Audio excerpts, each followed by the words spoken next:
이 슈구 남수가 마토바 수을 교수 미룩빈 교수 몇 바상 공 바다 몇 바상 민나빈나 못사 이 우스경 상메 팅나타 대피르진 제스메 주인 시에주나 호이스 낙세 이 우스경 본선사 시에마주 이 상만의 아장 안에 상만 이 대신자의 오피서 샷나 람스가 포렌 두루 나제 노토렌 사이켓 보주주 Sawana muzuk justi sibe karnal voltam stemane promotion macha lumon polushuro. Sospasan jamais konto jumtsupa topchukna ata sakyat pushko. 메모리엘리가 탕마자차 통고라 죽신지 콩하나 입세 독세 프레스 컨퍼런스 죽사마 죽세 라다 감포 콘 तो जो अभी तक है हमारे जितने पोस्ट फिलअप हुए हैं और जो गवर्नमेंट ने रिसेंटली हिंदू में भी एक पब्लिश हुआ है आर्टिकल, तो उसके बारे में आपका क्या कहना है और हमारे यूथ कैसे सफ़र कर रहे हैं? देखिए, जो गवर्नमेंट जो एमएच है खुद कह रहा है कि डिपार्टमेंटल जो स्टैंडिंग कमेटी को रिसेंटली 14 मार्च 2025 को कहा है कि लद्दाख में अभी तक जो गैजेटेड लेवल का रिक्रूटमेंट आज तक एक भी नहीं हुआ है। अगर हुआ है तो सबऑर्डिनेट लेवल पे कुछ 2-3 हज़ार के करीब हुआ है। अभी तक जो अदरवाइज जो गैजेटेड लेवल पे अभी तक लद्दाख के अंदर रिक्रूटमेंट अभी तक नहीं हुआ है। तो हम कहेंगे कि जो आंकड़ा उन्होंने दिया है कि 3000 के करीब, उसमें तो ज़्यादातर जो समग्र शिक्षा के अंदर 700 के करीब उसमें हुआ है ज़्यादातर, और जो है कॉन्ट्रैक्ट के बेसिस पे हुआ है, आउटसोर्सिंग के बेसिस पे हुआ है। एक परमानेंट जो लेवल लद्दाख में जो सबऑर्डिनेट लेवल पे भी बहुत कम हुआ है। तो इसीलिए ये आज की जो कांग्रेस की जो ये प्रोग्राम्स जो इसीलिए रखा है कि गवर्नमेंट को यही कहने के लिए कि अभी 6 साल हुआ है कि लद्दाख में जो अभी तक प्रॉपर जो रिक्रूटमेंट का स्ट्रीमलाइन जो प्रोसेस सिलसिला अभी तक शुरू नहीं हुआ है। जी, हमारे यूथ जो है वो कैसे सफ़र कर रहे हैं? एग्जैक्टली देखिए, अभी तक जो थाउजेंड्स ऑफ ऐसे लद्दाखी यूथ्स हैं जो जिनका जो एज जो कम्प्लीटली ओवर एज हो चुका है। तो देखिए, अभी भी जो लद्दाखी यूथ यही जो एक्सपेक्टेशन में है कि आज या कल एक दिन हमें कुछ रिक्रूटमेंट का एक अपॉर्चुनिटी हमें मिलेंगे। हमने इस चीज़ को लेके हमने ऑनरेबल हाई कोर्ट को भी हमने पिटिशन डाला है। तो फाइनली जाके गवर्नमेंट ने कहा है कि हम विद इन जो मंथ्स इस रिक्रूटमेंट का सिलसिला लद्दाख में शुरू होंगे।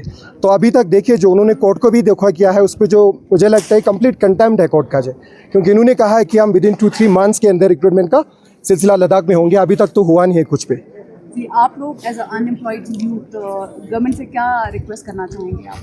गवर्नमेंट से तो हम यही जो विनती करना चाहूँगा कि जो आपने वादा करे थे, क्योंकि ऑनरेबल लेफ्टिनेंट गवर्नर साहब को मैं रिमाइंड करना चाहूँगा, आप तो एक कभी भी हर टाइम पे हर जगह वही कहते आते थे कि आप डिलीवरी ऑफ गवर्नेंस की बात करते थे। मैं कहूँगा, रिमाइंड करना चाहूँगा ऑनरेबल लेफ्टिनेंट गवर्नर साहब को, अभी 6 साल हुआ है सर, अभी एक रिक्रूटमेंट यहाँ पे लद्दाख में गैजेटेड लेवल का नहीं हुआ है। मैं यही अनुरोध करना चाहूँगा आपके माध्यम से कि गवर्नमेंट को जल्दी से जल्दी लद्दाख के अंदर रिक्रूटमेंट का जो सिलसिला एक्सपीडाइट करने की बहुत ज़रूरत है। बहुत लद्दाखी यूथ अभी एक डेस्परेट है, कभी फ्रस्ट्रेशंस में है, गलत तरीके की तरफ लद्दाखी यूथ जा रहा है। तो इसीलिए मैं कहूँगा आपके माध्यम से कि प्लीज़ रिक्रूटमेंट का सिलसिला जल्दी शुरू करें। जी, अच्छा, हाँ, रैली ऑर्गेनाइज किया, उसके बारे में बताएंगे कांग्रेस पार्टी की तरफ से रैली पर? जी, कांग्रेस पार्टी का मेरे ख्याल से आज एक मेगा रैली हुआ है, जैसे लैंड को लेकर, रिक्रूटमेंट को लेकर। ये आज की तारीख में बहुत ज़रूरी हमें महसूस हुआ, क्योंकि चंद इन्फॉर्मेशन जो हमारे पास था वो लोगों तक पहुंचना ज़रूरी था, और ख़ासकर से एडमिनिस्ट्रेशन और LHDC को ये मैसेज देना था कि आपकी वक्त रहते इन जो हमने इश्यूज़ उठाया उसका आप कुछ सलूशन ढूंढें, नहीं तो कुछ खो जाने के बाद फिर उसको दोबारा ठीक करने में बहुत टाइम लगता है। तो हमने वक्त रहते उनकी इन्फॉर्मेशन के लिए कुछ इश्यूज़ था वो उनके सामने हमने रखने की कोशिश की आज की रैली के दौरान। तो अभी आप लोगों ने एक प्रॉपर एक डॉक्यूमेंट प्रिंट करके लाया है रिगार्डिंग द लैंड। जी, उसके बारे में आप थोड़ा बताएंगे कि हो क्या रहा है? जी, हम क्या चाहते हैं, अगर लद्दाख की इस सरजमीन पे देश के लिए, अपने लिए सूर्य के ज़रिए ग्रीन एनर्जी अगर पैदा होता तो हम उसके खिलाफ नहीं है, मगर कहाँ पे सोलर एनर्जी, जहाँ भी सोलर एनर्जी का पोटेंशियल है तो लोगों से मिल के अगर तय करता कहीं कहाँ पे सोलर लगाएंगे तो वो अच्छा रहेगा। अभी हुआ क्या है, हाल ही में फरवरी 14 को secretary power development new and renewable energy के द्वारा एक नोटिस जारी करता है और वो नोटिस के बाद, उस नोटिस के बाद कंसर्न अथॉरिटी जो रेवेन्यू डिपार्टमेंट को ऑथेंटिकेशन और अलॉटमेंट प्रोसेस करने के लिए कुछ उन्होंने 649.55 स्क्वायर किलोमीटर लैंड आइडेंटिफाई किया है, जबकि हमारे नॉलेज में नहीं है। हमें मालूम नहीं है, अगर कौंसल के नॉलेज में हो हमें मालूम नहीं है, अगर होता तो उनको रेस करना चाहिए था। तो हमने कोशिश किया है कि वक्त रहते कि ये जो इन्होंने डिसीजन लिया है उस पर क्या आपने विचार विमर्श किया है, कौंसल का सहमति है, नहीं तो ये हमको कौंसल को किस तरह कमज़ोर करने की कोशिश है, क्योंकि बिना लोगों से पूछे, यहाँ की निवासियों से बिना पूछे इतना स्क्वायर किलोमीटर लैंड कहीं आइडेंटिफाई करता है, अलॉटमेंट के लिए प्रोसेस शुरू करता है, तो ये चिंता वाली बात है। ये थीम हमारा ये था। तो जैसे अभी आपने मेंशन किया अपने स्पीच के दौरान कि इस क्यांगचुथांग में काफ़ी बड़ा जो लैंड है वो सोलर प्रोजेक्ट के लिए वो किया है, तो उसके बारे में क्या कहना है सर आपका? हम सबको मालूम है कि सबसे पहले जो है क्यांगचुथांग हमारे जो नॉमेड का ग्रेजिंग लैंड है, तो जो है बिना पूछे जो है उन लोग ने अपने हिसाब से वो किया है। अगर वो पूरा ले लिया जाएगा तो मेरे ख्याल में जितने भी नॉमेड्स है उनमें जो है लाइफ स्टॉक कम से कम 30,000 से 50,000 लाइफ स्टॉक सफ़र होगा। साथ साथ जो ना वो नॉमेड का ग्रेजिंग लाइन जो ना 6 महीना से 8 महीने का ग्रेजिंग लाइन जो ना उसी एरिया में वो पड़ते वो शॉर्टेज हो जाएगा। तो उस हिसाब से ये जो ना अगर पूछ के करता तो इसकी जगह पे सब्स्टिट्यूट जगह जो ना कहीं भी देख सकते हैं। हमें जो ना सोलर पावर प्लांट की खराब नहीं है, और नॉमेड को बिना पूछे ये करेगा तो मेरे ख्याल में किसी के फ़ायदे के लिए किसी को बलिदान देना पड़ेगा, तो ये तो जायज़ नहीं है। सो कितने कनाल लैंड इसके लिए अलॉट हुआ है सर? फर्स्ट फेज में कम से कम 20,000 एकड़ को कैनाल बनता है, 1,60,000। सेकंड जो बैच में जो ना उसने कम से कम फिर वही तकरीबन 20,800 समथिंग टोटल 48,000 जो कनाल जो एकड़ जो ना उसी एरिया में उन लोगों ने सोलर पावर प्लांट के लिए रिमार्क किया है। जी, नोमैड्स का जो वहाँ के रेजिडेंट्स है उनका क्या कहना है और इस प्रोजेक्ट को लेके उनका क्या रिएक्शन है सर?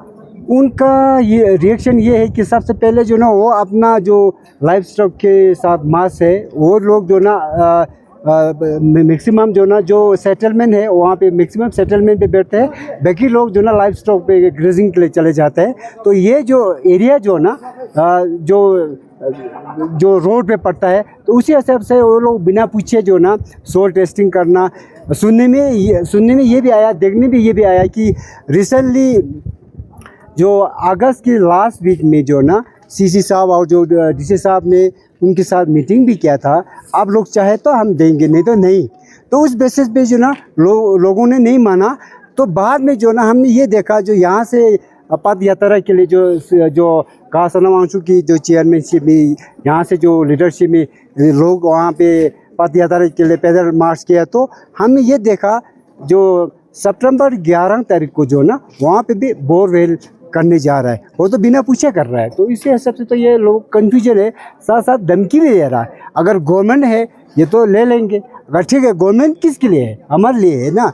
अगर वो लोग नहीं चाहेंगे तो सबसे पहले वो लोग कहाँ शिफ्ट करना है उसके बारे में सोचना बहुत ज़रूरी है। मतलब कि आपने जो आरटीए दल के कुछ इन्फॉर्मेशन निकला था एलजी की जो एक्सपेंडिचर को लेके, वो बताएंगे हमें?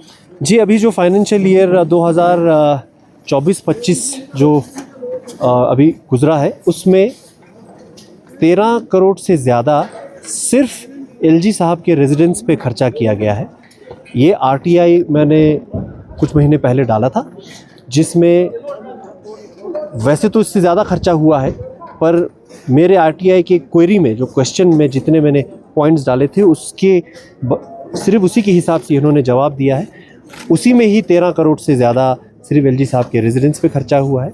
उसको जस्टिफाई करने के लिए वो कहते हैं कि ये हम गेस्ट हाउस बना रहे हैं, प्रेसिडेंशियल स्वीट इसमें बनाया हुआ है, लेकिन उसमें ऐसी चीज़ें भी हैं जैसे कि सिर्फ उनके फैमिली के लिए सब्ज़ी उगाने के लिए 50 लाख से ऊपर का एक ग्रीन हाउस बना हुआ है, जिसमें गांव में जो गवर्नमेंट की तरफ से सब्सिडी के माध्यम से हमें ग्रीन हाउस मिलता है वैसे 10-15 बन जाएंगे।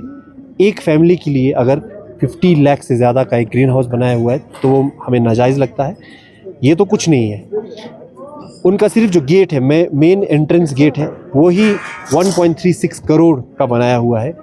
ऐसा पता नहीं कैसा गेट बनाया इन्होंने, वो भी कुछ नहीं है। अगर आपको अभी भी अगर आश्चर्य नहीं हो रहा है तो वो जो सब्जियां उन्होंने उगाए हैं, जो फूल और एप्रिकॉट ट्रीज़ उन्होंने लगाए हैं, उसको पानी देने के लिए, उसका इरिगेशन करने के लिए उन्होंने एक इरिगेशन पॉन्ड बनाया हुआ है, जिसका खर्चा 3 करोड़ 60 लाख के करीब है, जो कि किसी भी आदमी के दिमाग में कैलकुलेशन अगर कोई करना चाहे तो वो बैठता नहीं है कि ऐसा कैसा इरिगेशन पॉन्ड बनाया है। जब हमने पता करने की कोशिश की तो वो इरिगेशन पॉन्ड पेपर पे है, असल में वो एक स्विमिंग पूल बना हुआ है। पता नहीं वो स्विमिंग पूल किसके लिए है, हमने तो नहीं देखा कि एलजी साहब के वहाँ पे बहुत सारे गेस्ट्स आते हैं। वो उनके रेजिडेंस की कंपाउंड के अंदर बनाया हुआ है, तो ये मेरे ख्याल से मिसयूज़ ऑफ फंड्स है, नाजायज़ हमारे फंड्स का इस्तेमाल अभी एडमिनिस्ट्रेशन कर रही है। और मुझे इस बात पे आपत्ति है कि इस पे हमारे रूलिंग पार्टी के दोस्त सवाल नहीं उठा रहे हैं, चुपचाप डर कर बैठे हुए हैं। तो ये हमने आज लोगों के सामने उजागर किया। बाकी हमारे जो दो मेन टॉपिक्स जो आज के हैं, जॉब्स फॉर लोकल्स और लैंड फॉर नेटिव्स, वो हमारा मेन मुद्दा था। लेकिन हमने दावा किया था कि आज जितने भी स्पीकर्स होंगे सब प्रूफ के साथ, सबूत के साथ जो बोलेंगे वो दिखाकर बोलेंगे। तो इसीलिए हमने जितने भी आज तक सबूत इकट्ठे किए हैं वो लोगों के सामने रखा। जी, मेन जो ऑब्जेक्टिव था वो 2 ऑब्जेक्टिव्स क्या थे और लोगों को, लद्दाखी लोगों को अब क्या स्टेप लेना चाहिए? जी, एक तो एज ऑपोजिशन हमारा जो दायित्व बनता है कि हम रूलिंग पार्टी के ज़मीर और कान को जगाने की कोशिश करते रहें और लोगों को ये कहना कि कोई भी गुमराह करने के लिए कोई भी प्रोपेगेंडा करते रहें, उनको बार बार याद दिलाना हमारा काम है। तो जो जॉब जो हमें मालूम है कि 5 साल यूटी का हो गया है, बल्कि 6 साल हो गया है, उसमें हमारा एक भी गैजेटेड पोस्ट नहीं निकला है, वो लोगों को बार बार बताना, उनको लैंड के बारे में बताना कि जब से यूटी बना है तब से लैंड अलॉटमेंट होना बंद हो गया है। जितने हमारे पहले के सरकारों ने जो लीज़ पे लोगों को गवर्नमेंट लैंड दिया था, वो लीज़ रिन्यू नहीं हो रहा है, सेटलमेंट्स नहीं करा रहे। इस सब के बारे में हमने लोगों को फिर से जागरूक करने की कोशिश की और उम्मीद ये है कि हमारे रूलिंग पार्टी के लोगों को इससे कुछ मदद मिलेगी कि वो सेंटर में जाके कहें कि हमारे लद्दाख के लोग फिर से जुड़ना शुरू हो गए हैं, तो इस पे जल्द से जल्द कुछ करें, वरना ये 6 शेड्यूल नहीं देंगे तो इसी तरह से पार्टी के खिलाफ बोलते रहेंगे। करके रूलिंग पार्टी के हमारे लद्दाख के लोगों को थोड़ी सी मदद मिलेगी, ये हमारी उम्मीद है। आज का जो आप कांग्रेस पार्टी का जो रैली है उसके बारे में कोर ऑब्जेक्टिव्स के बारे में बताइए, और आपको ये रैली में कितने पार्टिसिपेंट्स थे उनके बारे में थोड़ा सा बता दीजिए। सबको जुले नमस्कार। सबसे पहले मैं लद्दाख के हर एक नागरिक का शुक्रिया अदा करना चाहता हूं कि बहुत ही शॉर्ट नोटिस पे तकरीबन 3,500-4 हज़ार लोग यहां पे एकत्रित हुए और मेन मुद्दा वही था लैंड रिलेटेड, जो हमने प्रिंट करके यहां पे भी लाया कि बहुत सारे कॉर्पोरेट्स और गवर्नमेंट का इंटेंशन है कि लद्दाख से लाखों कनाल्स, यानी 1,16,000 कुछ एकड़ से, जिसका शायद 8 लाख से ज़्यादा कुछ कनाल बन रहे, वो यहाँ से हथियाने की कोशिश कर रहे हैं, जिसमें लोगों का ज़मीन भी जाएगा। और जाहिर सी बात है, नेमो से शाम तक हमें बैरन लैंड, खाली ज़मीन तो उतना दिख नहीं रहा है, तो ऑब्वियसली वो लोगों के जो नोतोर पे है, जिन्हें कब्ज़ा किया, उस पर वो अटैक करेंगे। चंगतंग में लाखों कनाल लैंड वो ले जाने की साजिश, कॉन्स्पिरेसी कर रहे हैं, जिसका हमने प्रॉपर गवर्नमेंट का जो पेपर है वो आज हमने लोगों के सामने रखा। उम्मीद है इससे पहले भी गवर्नमेंट ने कोशिश की डोमिसाइल लोगों को लाने के लिए, नॉन लद्दाखियों को यहाँ बना देने की, जॉब देने की कोशिश की। तो जब हमने इस तरह के प्रोटेस्ट की या जो गवर्नमेंट की, बीजेपी की खासकर नीयत है, वो लोगों के सामने रखा, तब लद्दाख को सुरक्षित मिला, ना डोमिसाइल फेल हुआ। इससे पहले जो जितना भी हम कोशिश कर रहे हैं लद्दाखियों के लिए, इस लद्दाख को लद्दाखियों के लिए सेफ रखने की कोशिश कर रहे हैं, उसी कोशिश को बरकरार रखते हुए हमने ये प्रोटेस्ट किया। जो लैंड का ऑनरशिप है, जो हम आज तक सुनते आ रहे हैं कि हिल काउंसिल के अंदर जी, है। आप भी एक हिल काउंसिल का एक मेंबर हो, आपको क्या लगता है इस सारी चीजों में कि हिल काउंसिल जो बीजेपी रूलिंग गवर्नमेंट है उनका क्या स्टैंड होना चाहिए इस पर? वो चुप्पी करके बैठे हुए हैं बस, क्योंकि कानून तो है अलॉटमेंट जो है लैंड जो है वो काउंसिल को ट्रांसफ़र है, साथ ही साथ नॉन लैप्सेबल फंड है, डिस्ट्रिक्ट सर्विस सिलेक्शन बोर्ड का पावर भी काउंसिल के पास है। लेकिन ये तीनों पावर को जो काउंसिल का एक साइलेंट फ्यूचर था, ये तीनों कानून जो है यूटी एडमिनिस्ट्रेशन और MHA बीजेपी ने इसको फ्रीज करके रखा हुआ है। तो बात ये है कि इस कानून को इम्प्लीमेंट आप करने क्यों नहीं दे रहे हो, ये सवाल है। और लास्ट में ये क्वेश्चन है कि ये जो अलॉटमेंट जो लद्दाखियों का ये जो इशू है, अलॉटमेंट कब से नहीं हो रहा है और रीज़न क्या लगता है आपको? 2019 के बाद तो न्यू अलॉटमेंट पब्लिक के लिए तो हुआ ही नहीं। तो अभी हाल ही के 2-3 साल से जितने भी अलॉटेड लैंड थे जो कांग्रेस के गवर्नमेंट के द्वारा हमने दिया था, उस अलॉटमेंट को आप रिन्यू नहीं कर रहे हैं। तो रिन्यू नहीं कर रहे हैं, दैट मीन्स अब वो जो लोगों के पास था लीज डीड तो खत्म हो गया, अब ये गवर्नमेंट का लैंड बन गया। तो सपोज कल एक मान लो अर्बन में एक प्रोजेक्ट आ गया, कुछ भी ABC मॉल का हो या गवर्नमेंट कॉम्प्लेक्स का हो, क्योंकि अब ये डिपार्टमेंट सब ढूंढ रहे कि ले में डिपार्टमेंट इंफ्रास्ट्रक्चर बिल्डअप करने के लिए डिपार्टमेंट को लैंड नहीं मिल रहा, तो शायद या कॉलोनी से या स्कलजंगलिंग से कहीं ना कहीं से तो वो एक डिमार्केट करेंगे जहाँ से लोगों को अगर टूटेगा। और आपको भी पता है दिल्ली में देखिए या चंडीगढ़, किसी भी अन्य राज्य में, इंडिया के किसी भी स्टेट्स में देखिए, जब गवर्नमेंट को ज़मीन चाहिए वो वहाँ से हथिया लेते हैं। अब ये बंदोबस्ती ज़मीन तो है नहीं, लीज डीड अगर कंटिन्यू करेंगे तो गवर्नमेंट कभी भी इस लैंड को हथिया सकते हैं। जी।